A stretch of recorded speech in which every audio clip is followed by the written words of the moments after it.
Seja bem-vindo a mais um episódio do Mapcast, dessa nova temporada de 2024. Hoje eu estou aqui com a doutora Érica Steffen. Seja bem-vinda, Érica. Muito obrigada, Ju. É sempre um prazer estar aqui com você. Eu adoro participar. Prazer é todo meu. O último episódio, inclusive, foi um sucesso. A Érica estava me contando que realmente teve bons resultados. O pessoal falou sobre isso, conversou com você, não é, Érica? Sim, muito. Fora o Ibope de inúmeras visualizações, acho que teve mais de 2.000 visualizações o primeiro vídeo. O autor do poema veio falar comigo a respeito do poema, que ficou muito emocionado. Fantástico. Foi muito bacana. Fora o pessoal, assim, que engajou mesmo, gostou, assim, foi um sucesso para mim. Que eu tô começando ainda nesse meio, nem esperava, assim, tanta gente vir reconhecer, então é muito bacana. Eu fico muito feliz por isso. E realmente foi um episódio muito gostoso de conversar com você. E hoje, para você que está assistindo, o tema que a gente vai abordar é parecido, porém é uma outra parte que é muito importante. E Sim. Talvez faça parte aí da sua rotina, ou você já viu isso acontecer em algum lugar, em alguma família, que é o caso de herança. Quem nunca teve um desacordo aí no momento de fazer a partilha da herança? Mas assim, agora a gente vai falar sobre um desacordo nível pesado mesmo, não é, Érica? A ponto de verificar se há possibilidade de uma pessoa ser excluída, ser realmente deserdada, é isso? Exato. Ser excluída do bem, né, daquela partilha que lhe caberia em razão da lei. Então, o direito brasileiro, ele traz uma tradição de Portugal, né? Então, há uma questão luso-brasileira, digamos assim, muito forte. E também há uma, digamos assim, uma inspiração no direito germânico. Enquanto o direito ali romano e de Portugal, ele inspira uma maior liberdade para as pessoas disporem como quiserem do seu patrimônio, o direito germânico ele restringe um pouco mais, pensando justamente na preservação do núcleo familiar, ou seja, aquelas pessoas que estão à sua volta, filhos, né? Aqui no caso, um exemplo mais prático, os descendentes. Então, para proteger os descendentes, para proteger o cônjuge, ele restringe um pouco mais. E o que acontece? O direito brasileiro, então, bebeu dessas duas fontes, né? Tanto da Alemanha quanto de Portugal, e daí tentou conciliar, só que são fontes antagônicas. Desafio. Então, muita gente, né, fala assim, eu quero dispor livremente dos meus bens, tudo como eu quiser, mas não é bem assim, porque o Estado vai intervir e estabelecer algumas regras para esse processo sucessório. Então, não é tudo que a gente pode dispor. A exemplo disso é a legítima, que 50% eu tenho que preservar do patrimônio para os herdeiros necessários. Lembrando aí, principalmente, dos herdeiros necessários, que são os filhos e o cônjuge, aí, num exemplo mais prático do núcleo familiar mais próximo.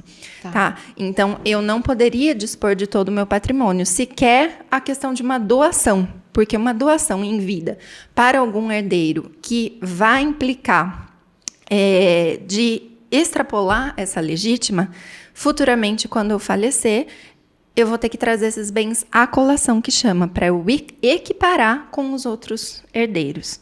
Então, o que a gente percebe, Ju? Que o Estado brasileiro fala, olha, você pode dispor, você tem liberdade, mas a sua liberdade vai até aqui. Passou daqui, você não pode fazer como você quer. E algumas pessoas não têm conhecimento disso. Acham, ou esperam, né, na verdade, uma pessoa próxima que falece, necessita abrir a ação de inventário, aí que vai descobrir, fala, nossa, mas eu só tenho direito a isso? Nossa, mas eu vou ter que dividir com fulano e ciclano? Nossa, mas como que vai acontecer isso? E daí você fala, mas do jeito que você quer não dá. Mas por que não dá? Porque o Estado vai limitar. O Estado ele se preocupa com as relações patrimoniais da família. E o direito civil, que vai regular essas regras, ele se preocupa com isso, Ju, com as relações patrimoniais. Né? Às vezes é um pouco frio a gente falar isso, mas tem que ser dito. Ele vai estabelecer, sim, algumas limitações, algumas nuances, e vai impedir que você tenha total liberdade, inclusive no seu próprio patrimônio.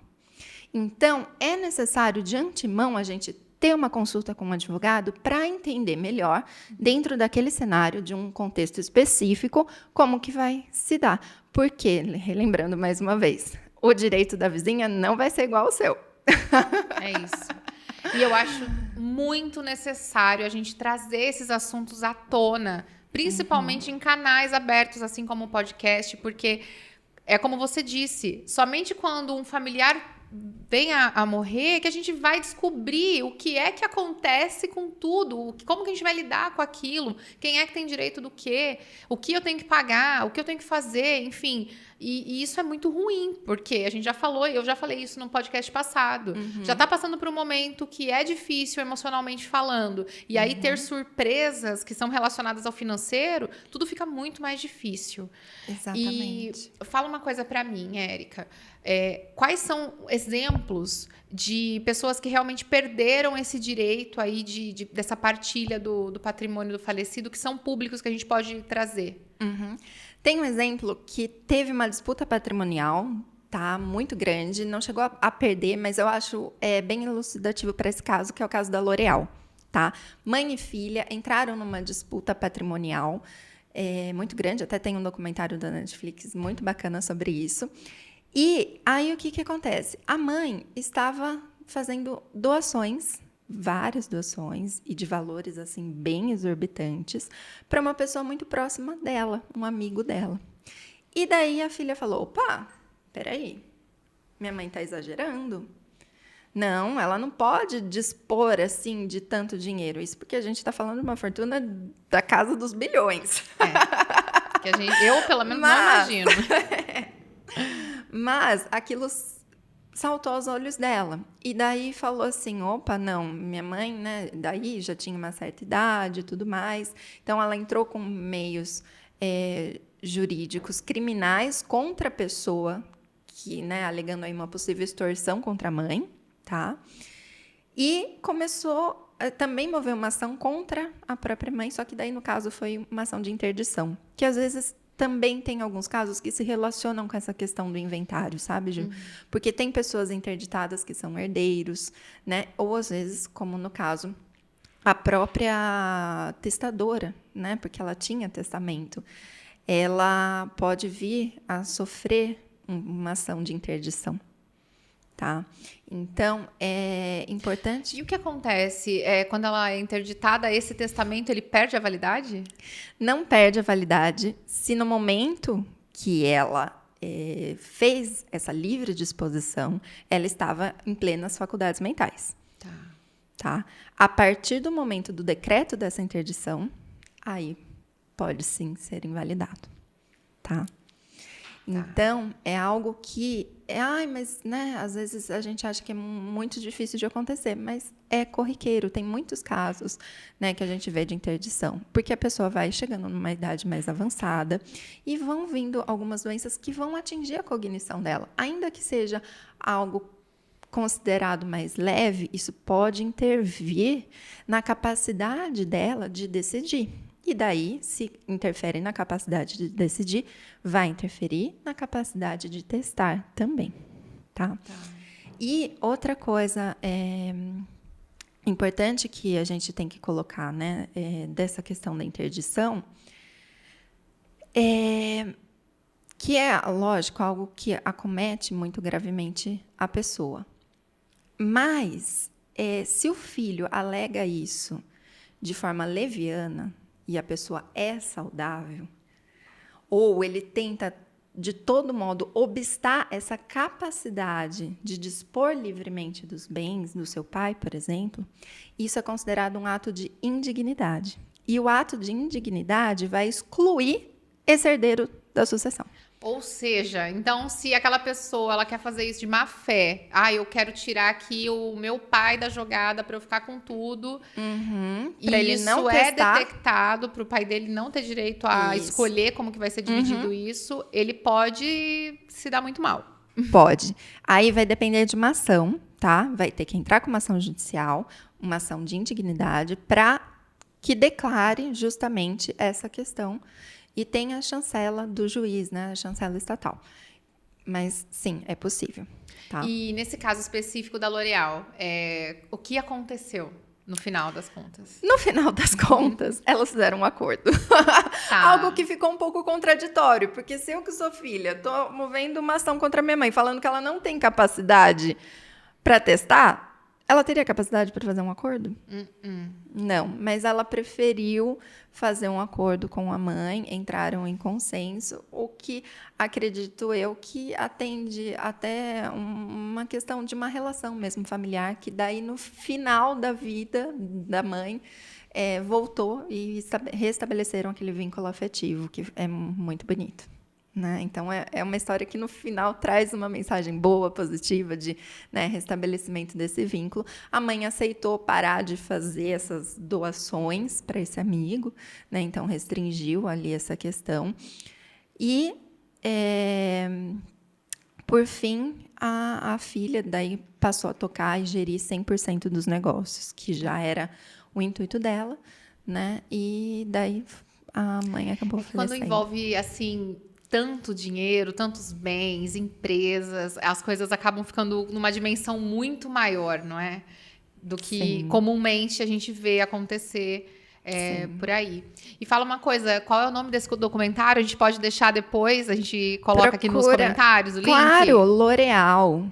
Documentário da L'Oréal. Alguma coisa assim vai aparecer, não lembro o nome Legal, exato. fiquei interessada para assistir. É muito bom, você vai adorar. Deve ser muito legal. E tem um detalhe interessante também. Porque a mãe fez o testamento público e tudo mais, belezinha. E ela deixou uma carta, ou seja, não era o testamento, né? Lógico que a gente está falando de uma legislação que não se aplica aqui no Brasil, mas ela deixou uma carta para a filha pedindo que que ela era dona de uma ilha, ficasse para aquele amigo que ela fazia aquelas doações super generosas. E deixou isso por escrito, mas a filha não atendeu. Ela não atendeu. Não atendeu. Então, a importância também, né? É claro que teve toda uma discussão, uma disputa realmente nesse caso pelo patrimônio. Porém, é importante, se você tem o desejo de contemplar alguém, busque um advogado e faça um testamento. Né? Não escreva num pedaço de pão. Ou não fale de boca. Tem um outro caso também que me procuraram. E era justamente isso. Érica, a minha avó deixou 2 casas pra gente, mas foi de boca. Ela não fez um testamento. E daí tinha um conflito familiar com o pai.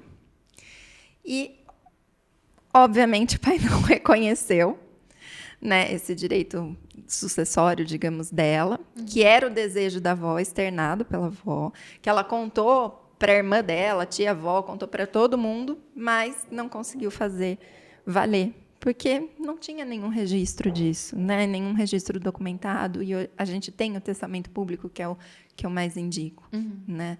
Então, se você tem o desejo de contemplar alguém, né, ou já é seu herdeiro pela linha sucessória, mas, sabe aquela pessoa que cuidou mais de você? Aquela pessoa que esteve do seu lado? Sempre tem alguém que querendo ou não, pela sua própria característica, personalidade, está mais próximo de você, né? Familiarmente falando, e acaba, digamos assim, ajudando mais do que outros herdeiros, outros descendentes. Quer contemplar essa pessoa? Busque, né, um advogado, faça um testamento, né? Contemple um pouco mais aquela pessoa, né? E faça isso já. Porque depois que falecer, dificilmente alguém vai manter aquilo, né, que a pessoa gostaria. Tem alguns casos que sim, tem também, não é só pro lado da disputa judicial, sim, tá? Nem tudo são só lágrimas. Não, já vi casos, né, que eu fiz de inventário, assim, que a lei não permitiria, né? Aí eles falaram assim, não, mas era desejo dele, como que a gente faz? Falei, olha... Honraram o desejo Honraram o desejo, e daí a gente fez, posteriormente ao inventário, a gente fez uma escritura de doação, para honrar o desejo da pessoa. Olha que bonito. Isso. Muito bonito, muito bonito. E é algo que é muito comum acontecer. A gente vê falar, né? Ai, a tia morreu, ela queria ter deixado a casa, mas seguiu com o fluxo normal das coisas e isso acabou passando batido. Diferente de um caso como esse da L'Oréal, que muito provavelmente eles tinham um grupo de advogados que cuidava da fortuna, então tinha acesso a muita informação, não é? Sim. E só uma pessoa que acabou sendo penalizada, inclusive criminalmente, a respeito disso, que era uma espécie ali de contador, né, muito próximo ali da mãe da L'Oréal, que foi preso. E é interessante esse caso porque extrapolou para a questão política também, né? Foi um caso de grande destaque na mídia lá da França, porque envolveu o ex-presidente. Então, assim, causou uma repercussão muito grande até para outras questões da esfera, né, política, do que a gente vê aqui hoje, digamos assim, que seria um caixa 2, Tá. né, para pagamento de eleição e tudo mais, e que aconteceram algumas, digamos, possíveis ilicitudes, né, nessas doações a campanhas políticas. Então, as relações patrimoniais, elas vão assim bem, bem além, principalmente quem estabelece vários tipos de relações, né? Como uma pessoa que tem uma empresa. Sim, né? sim. Então, essas grandes empresas, elas vão estabelecendo relações tanto a nível familiar, que envolvem essa questão patrimonial, mas em nível de negócios, a nível político, né? Uma Você série quer de dizer questões. em relação aos sócios, em acordos políticos, questões que são assim, acordo de boa vizinhança e que depois pode acabar gerando algum tipo de problema, é isso? Exato, exato. Até porque se a gente pensa, né, Ju, a gente vem de uma tradição no Brasil e isso assim é só uma questão de cultural, acho mesmo, né? Eu acho que nosso país é incrível e assim tem tudo para ser cada vez melhor. Mas a gente vem de um histórico, né, em que, por exemplo, a corrupção ela está muito emaranhada em todos os tipos de relação, né?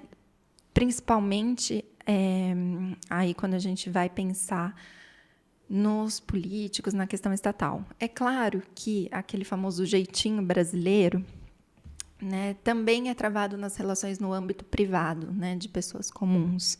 E também acontecem algumas ilicitudes nisso. Mas a estatal é muito, acredito eu, muito mais grave, né, pensando nisso. E às vezes, por que eu estou falando tudo isso? Porque às vezes pode também vir a sofrer consequências na questão da sucessão, né, na questão patrimonial da pessoa. Se ela futuramente é penalizada, ela não vai ser penalizada só na esfera criminal, no âmbito criminal, mas na esfera patrimonial. Vai ter que pagar multas e tudo mais. E aí vem mais uma questão da herança.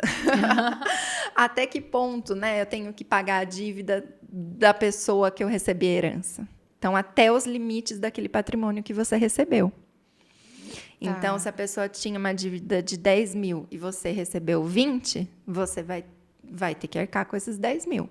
Agora, se a pessoa tinha uma dívida de 50 e você recebeu 10, você paga esses 10, no caso, e o restante daí acaba, há uma limitação, não transcende para o herdeiro, tá? Mas é importante a gente falar isso também, porque tem alguns casos, né, que tem um passivo, ainda que tenha um ativo grande, vai ter um passivo, ou de empresa, ou de outros tipos de credores, e isso vai ser descontado também do valor da herança. Tá. Você falando sobre isso, me lembrei de um caso de um cliente do banco, quando eu trabalhava no banco. Ele ia com a mãe sempre, aí ele brincava. Eu vou estourar o cartão dela, porque daí quando ela se for, a dívida já vai junto com ela. Não é bem assim. Não é bem assim. Então, se essa pessoa, esse caso aí, essa personagem aí que trabalhava lá, que era meu cliente lá do banco, a mãe dele faleceu. Se ele gastou 50 mil reais no cartão e ela tinha uma casa, por exemplo, vai abater desse valor da casa. Sim, com certeza. Então, gente, não adianta, tá? querer entrar nessa onda dessa maracutaia que não funciona.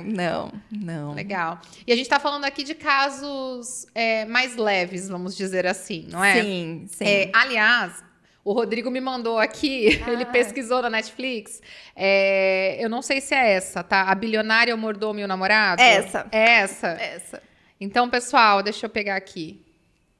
Não vai focar, né, Rô? A Bilionária, o Mordomo e o Namorado. Enfim, pesquisem. A gente vai deixar aqui o link na descrição desse vídeo, tá? Desse podcast. Para assistir. Sim. Fechando esse assunto, vamos abrir um assunto nível 2? Sim. O que mais pode acontecer que vai desqualificar essa pessoa de ser realmente esse herdeiro dos bens dessa pessoa que vem a falecer? Tá. Agora, né, um nível mais pesado, e aí a gente tem um exemplo muito elucidativo também, que é o da Suzane Richthofen, né, que matou os pais. Então, a tentativa de homicídio, né, o homicídio em si, ele já exclui da herança, mas a tentativa de homicídio também. E não só do ascendente direto, mas do seu cônjuge, ou companheiro, ou ascendente, ou descendente também. Ou seja, se ela tentasse matar o irmão, por exemplo, ou o avô, né? Alguém também... do círculo familiar próximo ali. Exato. Na linha descendente que a gente fala, que a gente tem duas linhas, né? A linha descendente e ascendente, a linha reta e a linha colateral. Colateral são os irmãos, tios, sobrinhos, tá? Mas, especificamente desse caso, é possível também ela perder o direito de receber essa herança, tá? Tá. Esse é um caso extremo, não é? É um caso extremo. É um caso extremo, ela realmente foi às vias de fato, mas o que mais, além, né, da morte, né, de matar alguém, pode ocasionar essa perda que já é uma situação mais grave? A lei traz também a questão da injúria, tá? A injúria feita em juízo também é possível. O que é uma injúria feita em juízo, Érica? Uma injúria feita diante, literalmente, do juiz. Tá. Né? Ali no tribunal ou em uma demanda judicial que envolvesse uma disputa patrimonial e eu coloco algo contra a honra daquela pessoa, tá? Algo muito grave, né? Ali desqualificando ela, tá? De forma a desmerecê-la, a humilhá-la. Né? Então, isso também é passível de que se promova essa ação de indignidade. Tá? E daí, um detalhe, tá, Ju? Essas causas aí de indignidade, elas podem ser, né, quem tem a capacidade, né, ou seja, quem pode pleitear. Claro que é aquela pessoa que tem algum interesse, que vai receber a herança de alguma forma.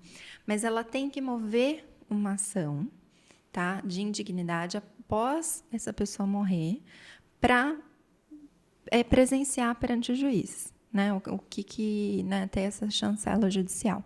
Só que tem também uma alteração recente que teve, e daí o que essa alteração na lei impactou? Que a simples condenação criminal da pessoa já vale. Então, se a pessoa for condenada criminalmente, essa sentença criminal já vale para considerar indigna essa pessoa que vai receber a herança. Ou seja, não precisa entrar com a ação depois. Tá. Ao menos que não tenha essa condenação criminal, né, a priori, daí é preciso que a pessoa entre com a ação. Agora, se a pessoa já foi condenada, basta essa sentença para levar na esfera civil, para levar na esfera do direito das sucessões e mostrar para o juiz competente, né? Então, já vai ser excluído automaticamente, não preciso mais entrar com a ação. Essa foi a alteração. Agora, isso que a gente está falando depende dos outros herdeiros, né? Se atentarem para essa questão da indignidade, tá? Só que tem a possibilidade de exclusão também da própria pessoa que vai deixar o patrimônio, né? Então, também, se acontecer uma ofensa, né, uma injúria grave contra essa pessoa, ou uma ofensa física grave também, ela pode deserdar o seu herdeiro já em vida, e daí é por meio do testamento. E daí os demais herdeiros só precisam levar novamente para reconhecimento judicial e justificar esse motivo, né? Relembrando, digamos assim, o que levou essa pessoa a deserdar um descendente, um filho, né? Algo nesse sentido. Lembrando também, Ju, que a questão da deserção é sempre um herdeiro necessário. Por isso eu dou sempre o exemplo do filho, né? Que ali é o mais próximo que a gente vê, tá? Porque, às vezes, as pessoas pensam assim, mas do núcleo familiar ali, mas eu vou deserdar o primo, mas eu vou deserdar o tio, no caso do patrimônio da mãe, por exemplo. Não vai ter direito. Então, algumas pessoas já tá que certo, né? já estão excluídas pela lei. Exato. Então, só relembrando que é só não contemplá-las num possível testamento. Então, elas já vão estar fora, né? Agora, se você quiser chamar alguém da sua família, né, que não pertence à regra... Sei lá, um primo que foi criado comigo é como se fosse meu irmão, eu quero colocá-lo. Exato. Então, a forma mais fácil, assim, seria já em vida, já o testador dispor isso, né, no testamento dele, tá? E daí, depois a gente tem as formas de doação, que eu já falei no primeiro caso. Mas é importante, às vezes, as pessoas saberem disso, porque acho que vão deserdar pessoas que sequer teriam esse direito, né? Então, é só apontar algumas questões. Não é incomum isso acontecer, né? Sempre acaba acontecendo algum tipo de briga quando as pessoas não têm a clareza suficiente para lidar com aquela situação. Exato. E aí acaba brigando com alguém que não precisava nem brigar. É mesmo. Envolve pessoas que não estavam nem ali no radar, que não tem o que fazer mesmo, não é? Exato. E me fala uma coisa, em relação a essa questão de herança. Que outros tipos de situações que é possível prevenir, além de fazer o testamento? Que tipo de informação que eu preciso ter? Uma questão que vai impactar muito, Ju, que as pessoas acho que às vezes não dão um devido valor, que eu também já havia comentado antes, é a respeito da escolha do regime de bens do casamento. Tá? Isso vai impactar na questão sucessória também. Não tem a ver com o testamento em si, mas ela implica ali e regula várias questões patrimoniais do casal, né?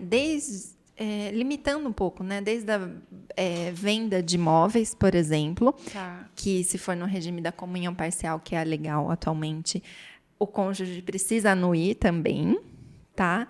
Então, questões assim rotineiras do dia a dia. As questões, né, do divórcio, que também vão implicar principalmente a questão do regime de bens, e a questão sucessória também. Teve um exemplo de um caso que eu fiz um parecer no escritório onde eu trabalhava, muito interessante. Por quê?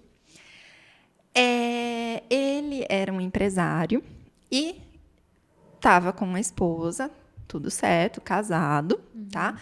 Ele já era casado pelo regime da separação de bens, o que é o mais aconselhável, né? Quando a pessoa está ali gerindo um patrimônio, às vezes, alto da empresa, e tem outros sócios, até por uma blindagem patrimonial. Mas ele queria resguardar o irmão dele.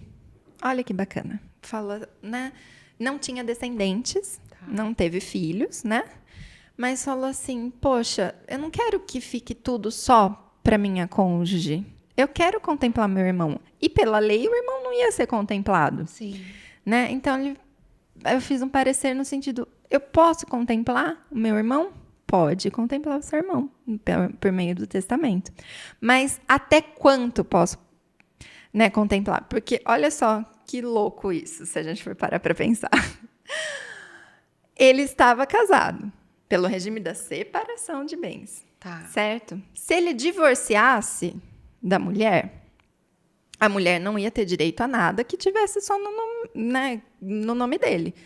Ou seja, ela ia ser excluída. Ok. Ok. Agora, no caso da sucessão é diferente. Poucas pessoas se atentam para isso.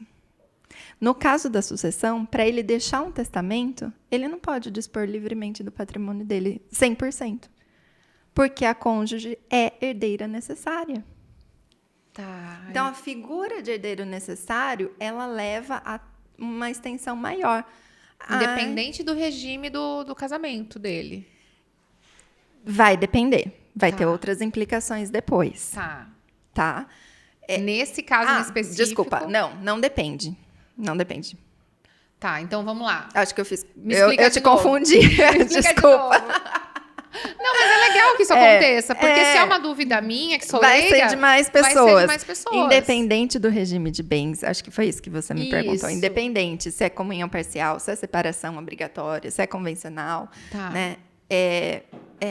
Aí que eu falei, a separação convencional ou as demais, né? Qualquer tipo delas não vai impactar. Tá. Tá? Ele vai ser Ela considerado é herdeiro necessário. Independente do regime. Exato. E aí ele não vai poder doar 100% do patrimônio dele para esse irmão. Não. De jeito nenhum. Ótimo. É justo, não é? É que depende muito das relações dos casais e das famílias, né? Da composição. E nesse caso em específico, o que ele fez? Ele deixou alguns bens para o irmão, tá? Que não comprometiam a legítima, que é aquela parte dos 50%. Então, 50% ele poderia dispor livremente, tá? E daí ele fez isso contemplando o irmão. E resguardando a parte dos 50% da cônjuge. Então, é algo que as pessoas não pensam, às vezes confunde, né? Até eu agora, no momento. Sim, porque é porque são a questão muitos do fragmentos, divórcio, né? muitos. Então, a legislação, a questão do divórcio vai ser de uma forma, a questão da sucessão vai ser de outra. E, às vezes, a gente acaba, né, realmente confundindo, porque são muitas regras, né? Mas é aquela inspiração que eu falei, inspiradas realmente, né, na questão germânica, de tutelar as pessoas que estão próximas, né, daquele núcleo familiar. Então, visa justamente preservá-las para o caso de futura morte, né, aquela pessoa que vai faltar. Deixa eu fazer só uma pausa, Rodrigo. Claro. Tá vazando, né? Você não quer pausar só e pedir pra Yumi falar com eles, se eles estão terminando, que a gente tá gravando? Eu vou deixar o aluno aqui. Tá bom, tá bom. Eu ia fazer uma provocação pra você no seguinte sentido, eu não sei se cabe, tá? Me fale. Você tá falando sobre a questão dessas influências, né? Germânica e a outra é portuguesa, né? Romana. Isso, que vem da tradição portuguesa. Você acredita que essa questão de fazer esse limite é algo que precisa mudar? Porque isso faz com que as pessoas não tenham nem vontade de buscar informação. Sim. Porque ela tem limite mesmo, eu não vou poder fazer nada, é o que me mandam fazer. Sim, com certeza. Sim. Você quer falar algo sobre isso? Falo. Então vamos. Bora. Acho que... Parou? Deixa eu perguntar pra ele. Você pediu pra ela ir lá? Tá terminando? Ele vai terminar ou vai esperar? Vai esperar. Vamos esperar meia hora? Falta 25 minutos. Não, ele vai esperar. Então, vai ficar meia hora esperando? Mas você pensou no quê? Não, eu quero saber se ele tá terminando. Porque se ele terminar, a gente espera 5 minutos. Espero. Se você quiser também terminar por hoje, a gente já conversou bastante, você que sabe, Ju. Não, eu gostaria de falar sobre isso. Você quer? Porque daí a gente sai um pouco do tema do direito e vem pra sua ideologia. Traz a sua Claro. imagem, sabe? Eu gosto disso. Sim, Que é uma das coisas que você colocou, não é? Sobre Sim. até o exemplo da Gabriela, não é? sim, com certeza. Bom, ele parou. Vamos lá, vamos continuar. A gente fecha nisso, pode ser? Pode, claro.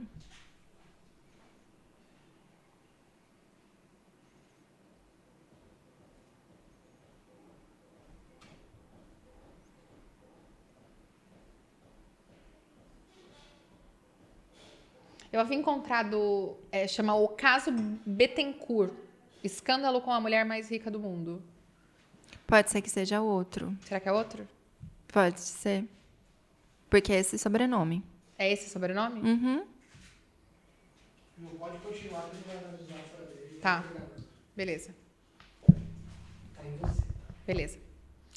E você falou bastante no início e mencionou agora também sobre essa influência romana e germânica que Exato. compõe a nossa lei, né, as regras. E você disse que uma delas é a germânica, né, que acaba limitando um pouco mais a gente no sentido de Isso. você vai até aqui, daqui para frente eu que decido. Uhum. O que você pensa sobre isso, Érica? Eu penso que as regras deveriam mudar, Ju. O Estado intervir um pouco menos nessas questões patrimoniais, né? Aí a gente tem uma tendência aí de uma inspiração liberalista, né? Que o ideário liberal é uma autonomia total. Talvez não total, tá? Mas regular menos, eu acredito que seria mais benéfico, né? Se a gente pensar numa ideologia liberal que inspira essa liberdade 100%, né, e uma influência mínima do Estado na regulação das leis no campo privado do ser humano, vão surgir várias discussões. É um assunto polêmico que eu puxei aqui, tá? Inclusive políticas.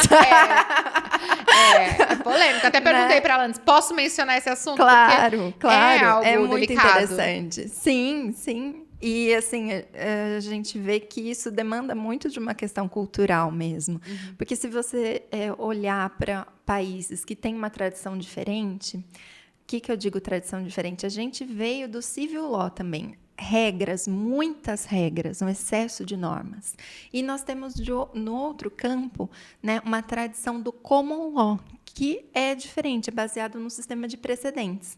Então, assim, um exemplo mais prático ali nos Estados Unidos, né, ele vem do common law, que é diferente. E agora a gente está importando aos pouquinhos algumas, né, questões de precedente com normatividade, né, ou seja, com força de lei mesmo aqui no Brasil.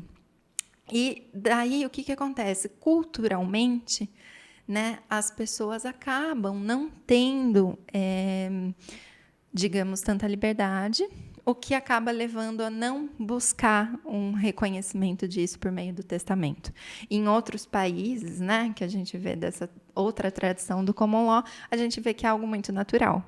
E que é válido, que as pessoas escrevem, né, muitas vezes em algum lugar e daí eles Escreve levam no papel de pão e tá eles válido. levam isso para o judicial, para disputa, né, realmente reconhecendo ali a validade ou não daquele documento e tudo mais. A gente tem muitos casos assim nos Estados Unidos, por exemplo, né, que é baseado nessa outra tradição. Aqui a gente vem dessa tradição do civil law. Então, o respeito, a observância, né, um positivismo muito grande às normas, né? Então, você tem que obedecer às normas. Comparar, assim, um exemplo prático a respeito da Constituição, né? A Constituição do Brasil, nós temos aí mais de 1000 artigos, enquanto nos Estados Unidos são só 10, salvo engano, tá? Então, aí que a gente começa a comparar e falar, olha só. É uma né? diferença muito gritante, né? Então, por isso, as relações, às vezes, jurídicas também são muito mais dinâmicas em outros lugares, em outros países, né? E acaba que também as soluções são muito mais rápidas, as decisões judiciais, e daí a gente compara, fala, nossa, mas por que aqui no Brasil é tão diferente, né? Assim, então, vem dessa tradição também, que é uma tradição cultural também.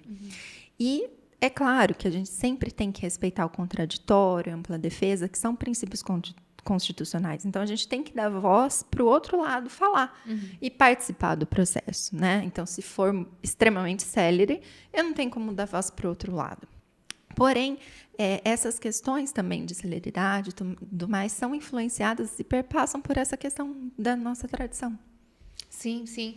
E eu penso também que é uma questão de nível de consciência da população de cada país, não é? A gente tem nossas diferenças, tanto culturais, que são por consequência, né, do nosso nível de evolutivo mesmo, de consciência, e que a gente acaba não tendo condições ainda de parar para pensar em uma lei tão robusta, né, como a gente tem aqui a Constituição tão grande, a população acaba não pensando. Ela fala, quando eu tiver um problema, eu vejo e alguém vai resolver para mim porque eu não entendo, não é? E eu acho que é exatamente isso que você colocou hoje, mas eu acho super importante, super interessante a faculdade de Direito. Ainda que as pessoas não vão trabalhar na área exatamente, porque ela te faz visualizar várias questões que você antes fala, poxa, não entendia isso, não sabia por que o Congresso era assim, não sabia por que tal lei era assim, né? Para a gente conhecer o nosso país, a estrutura, como ele é realmente estruturado, justamente por ter tantas leis, né? Às vezes realmente fica distante do cidadão, né? A questão, às vezes até eleitoral, né? Como que formulam as regras. Mas eu trago esse pensamento no sentido de quão importante é. Não Exato, é? Porque nos países mais desenvolvidos as pessoas se envolvem, elas buscam, elas entendem. Né? E aqui ainda não, mas eu acredito que cada vez mais, senão nós não estaríamos aqui falando sobre esse assunto, as pessoas estão buscando informação, né? Sim. E você bem disse, é interessante até quem não vai trabalhar propriamente com o direito, buscar um curso de direito. Minha sogra, por exemplo, ela tem um escritório de contabilidade e ela fez a faculdade de direito para ela conseguir entender e até manipular ali com os clientes dela, né, as situações e entender, isso aqui é um caso para esse tipo de situação, para o outro, vou indicar para tal pessoa, enfim, para conseguir resolver mesmo os problemas com uma clareza muito maior. Com certeza. Não é? É importante a gente buscar informação. Com certeza. Mas se você que está aqui com a gente até agora não vai fazer uma faculdade de Direito, mas quer se informar, quer saber, né, sobre situações corriqueiras do dia a dia, acho que aqui é o lugar certo para você. Não é? Sem dúvida. Obrigada, Érica, mais uma vez. Agradeço, Ju, adorei, foi muito especial e assim, você inaugurou assim na minha vida várias mudanças também e me trouxe muita energia positiva. Muito obrigada. Fico muito feliz, Érica, obrigada a você por isso. Eu agradeço pela sua energia também. Isso é uma troca, não não vem só de um lado, do outro. Com certeza a gente está recebendo também, eu e a minha equipe aqui. Muito obrigada. E até o próximo episódio. Até o próximo. Até mais.